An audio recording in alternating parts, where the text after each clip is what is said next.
Hi guys, welcome. This is your Sameer Kohli sir with another lecture of the topic called matrices. Matrices में elementary row में हमने question number 1 से लेकर 15 तक, question number 1 से लेकर 14 तक elementary row कर लिए थे. 15, 16, 17 में 3 क्रॉस 3 है. 15, 16, 17 में 3 क्रॉस 3 है. मैंने 2 बार लेक्चर शूट करने की कोशिश करी, बट वो ना ऑपरेशंस में गड़बड़ आ रही है, कैलकुलेशन मिस्टेक आ रही है. तो क्वेश्चन नंबर 15 में आप पहले ये वाले ऑपरेशंस लगाइए. R1 changes to R1 minus R3, फिर ऑपरेशन लगाइए R1 changes to minus R1, फिर लगाइए R2 changes to R2 minus twice of R1, फिर लगाइए R3 changes to R3 minus thrice of R1, फिर लगाइए R2 इंटरचेंजेस विद R3, फिर लगाइए R2 changes to minus 1/5 R2, फिर लगाइए R1 changes to R1 minus R2, फिर लगाइए R3 चेंजेस टू 1/5 R3 और फाइनली लगाइए R2 changes to R2 plus R3. अगर आप ये ऑपरेशंस लगा लेंगे तो आपका 15th का इनवर्स आ जाएगा. 15th क्वेश्चन का ही एक और सॉल्यूशन है, अगर आप लगाना चाहते हैं तो जो आपको इजी लगे.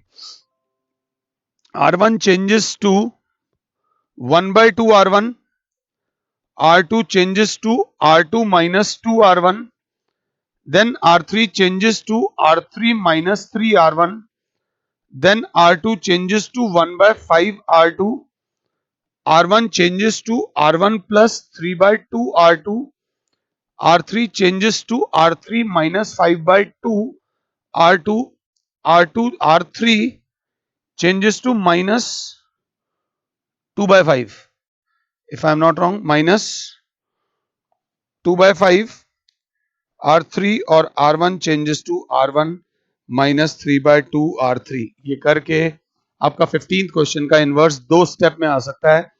एफर्ट्स लगेंगे, टाइम बहुत लगेगा, एक बार जरा खुद से ट्राई कर लेना.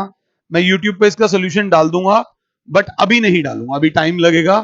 क्वेश्चन नंबर 16 को करने के लिए आपको करना है R2 changes to R2 plus 3 R1, R3 changes to R3 minus 2 R1, R2 interchanges with R3, R2 changes to minus R2, R1 changes to R1 minus 3 R2, R3 changes to R3 minus 9 times R2, R3 changes to 1/25 times R3, R1 changes to R1 minus 10 R3 और R2 changes to R2 plus 4 R3.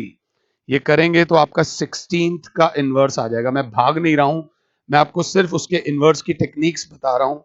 उसके बाद 17th question में R2 changes to R2 minus 2 R1, R1 interchanges with R2, उसके बाद आता है R2 interchanges with R2 minus 2 R1 दोबारा से, फिर R1 changes to R1 minus R2, R3 changes to R3 plus 2 R2 और R1 changes to R1 plus R3 और finally R2 changes to R2 minus 3 R3. ये करने के बाद ये लेक्चर भले ही छोटा सा है, बड़ी इंपॉर्टेंट है. इस लेक्चर में मैंने आप लोगों को 3x3 के एलिमेंट्री में यूज होने वाले स्टेप्स बताए हैं. अगर आंसर ना आए तो घबराना नहीं, इसका सोल्यूशन मैं जल्दी ही डाल दूंगा. इसके बाद हमारी एलिमेंट्री रो वाली एक्सरसाइज खत्म होती है. तो फिलहाल के लिए और Sameer sir is saying you goodbye, God bless all. और अगर बाई चांस आपका आंसर आ जाता है तो एक मेथड अपने आप से भी करना. मैंने एलिमेंट्री रो कराया है तो आप एलिमेंट्री कॉलम्स कर लेना एक बार. Thank you.